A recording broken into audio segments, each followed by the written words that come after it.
हाँ बच्चों, कल हमने 5 दोहे या साखियों का हमने अध्ययन किया था। इसके बाद आज छठवीं जो साखी है उसका हम अध्ययन करेंगे, उसका अर्थ करेंगे। इसके बाद आज चैप्टर हमारा कंप्लीट हो जाएगा। छठवीं साखी जो है वो है कावा फिर काशी भया, रामी भया रहीम, मूठ चून मैदा भया, बैठ कबीरदास जी। कबीरदास जी इसमें कहना चाह रहे हैं कि काशी फिर कावा, वो काबा फिर काशी हुआ, यानी कि काबा करबला जो है मुसलमानों का जो पवित्र और तीर्थ स्थान है, उस वह जो है वो काशी हो गया है।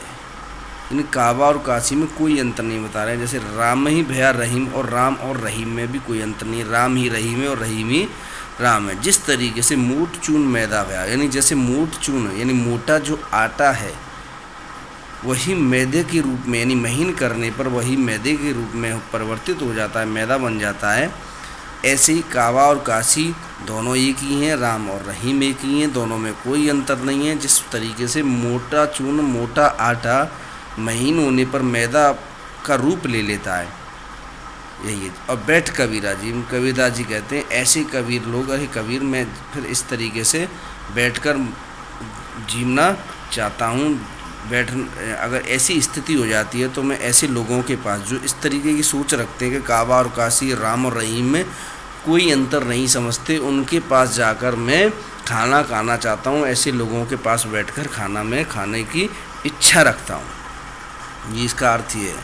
अगला जो है वो ऊंच कुल का जन्मिया, जे करनी ऊंच न होए, सोबरन कलश सुरा भरा, साधु निंदा सोए। या इसमें ऊंचे कुल और उच्च कर्मों की बात कबीरदास जी कर रहे हैं। इसमें उन्होंने कहा है कि ऊंचे कुल का जन्मिया, यानी ऊंचे कुल में जन्म लेने वाला व्यक्ति, जे करनी ऊंच न होए, और उसकी करनी यानी कि उसके कार्य अगर उच्च नहीं होते, अच्छे नहीं होते, तो सुवर्ण कलश सुरा भरा, तो वह किस तरीके से निंदा की होगा। साधु निंदा सोई का मतलब है साधु की निंदा के योग्य है वो किस तरीके से। जैसे सुवर्ण कलश सुरा भरा, सुवर्ण यानी सोने का कलश, अगर सुरा यानी दारू से या शराब से भर दिया जाए तो साधु निंदा सोए, वो साधु के लिए निंदा के योग्य है, साधु के किसी कार्य करने के योग्य वह नहीं है। कहने का तात्पर्य क्या है, यानी कि साधु को अगर भिक्षा के रूप में कोई सोने के कलश में और शराब भर कर देता है तो वो उसकी निंदा करेंगे, उन्हें उसकी आवश्यकता नहीं है।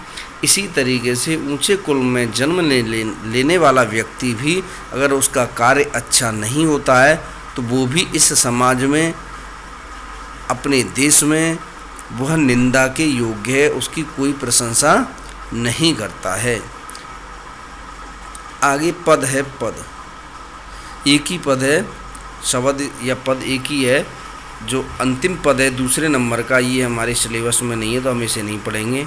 इससे संबंधित सेकंड जो पद है दूसरा, उसके 3 क्वेश्चन है, क्वेश्चन नंबर 11, 12 और 13, वो भी हमें नहीं करने, तो केवल 10वें क्वेश्चन तक हमें करने। अभी मैं वीडियो में एक बार बता दूंगा लास्ट अंत में 10 क्वेश्चन केवल इस चैप्टर से करने। 11, 12 और 13 क्वेश्चन जो है सेकंड पद से, जो कि सिलेबस से हट चुका है, वो हमें नहीं करना है।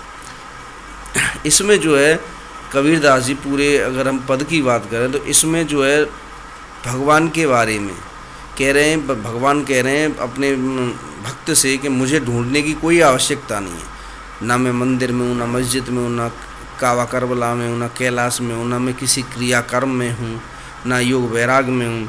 केवल मैं कहाँ है, मुझे खोजना है तो अपने अंदर खोजो। व्यक्ति को अपने अंदर के जो शैतान है उसमें उसको मारना है, उसको अपने व्यवहार, अपने संस्कारों से जो है व्यक्ति अच्छा और जो है उच्च होता है, विचारों के द्वारा ही वो अपनी समाज में प्रतिष्ठा बनाता है। तो इस बात को कबीरदास जी जो इसमें बात में अपना जो है बात कहने का कार्य कर रहे हैं। जैसे मोकू कहाँ ढूंढे बंदे, मैं तो तेरे पास में, यानी भगवान के रूप में वो कह रहे हैं। जैसे भगवान कह रहे हैं अपने भक्त से कि मुझे कहाँ ढूंढा, मोकू यानी मुझको कहाँ ढूंढ रहा है बंदे, मैं तो तेरे पास में हूँ, कि मैं तो तेरे पास में ही हूँ। ना मैं देवल, ना मैं मस्जिद, ना मैं देवल यानी ना तो मैं देवालय में हूँ, देवालय यानी मंदिर में हूँ, और ना मैं मस्जिद में हूँ, ना मैं किसी मस्जिद में हूँ, ना काबी मतलब काबा करबला में हूँ, ना कैलाश में, ना कैलाश पर्वत पर हूँ, ना तो कौन क्रियाकर्म में, ना किसी क्रियाकर्म में। यानी कि क्रियाकर्म का मतलब है जैसे हवन, पूजा पाठ, इस तरीके के कार्य करना। तो ना मैं किसी क्रियाकर्म में हूँ और ना योग वैराग में हूँ, ना जैसे योगी हो जाते हैं, योग और वैराग धर्म धारण कर लेते हैं, ना मैं उसमें प्राप्त होने वाला हूँ। आगे कह रहे हैं कि खोज हुए तो तुरंत ही मिले हूँ पल भर की तलाश में। अगर तुम मुझे खोजना चाहता है तो मैं तुरंत मिल जाता हूँ और पल भर की तलाश में मिल जाऊँगा। मुझे अगर तुम प्राप्त करना चाह रहे हो, खोजना चाह रहे हो, तो मुझे खोजने में ज़्यादा समय नहीं है, मैं पल भर की तलाश में ही आपके पास उपलब्ध हो जाऊँगा, आपको मिल जाऊँगा। कि कहें कबीर सुनो भाई साधु सब सांसों की सांस में। तो कबीरदास जी कह रहे हैं कि हे सभी साधुओं सुनो, हे सभी सज्जन लोगों सुनो, कि मैं सबके सांसों की सांस में हूँ। मैं यानी सभी की सांस में विराजमान हूँ, सबके अंदर विराजमान हूँ। मुझे खोजने की आवश्यकता, कहीं दूर भटकने की आवश्यकता नहीं है। व्यक्ति को अपने अंदर अच्छे संस्कार, अपने अच्छे विचार रखने चाहिए। तो मैं उन विचारों के अंदर, उन्हीं कार्यों के अंदर विराजमान हूँ, उन्हीं सांसों के अंदर विराजमान हूँ।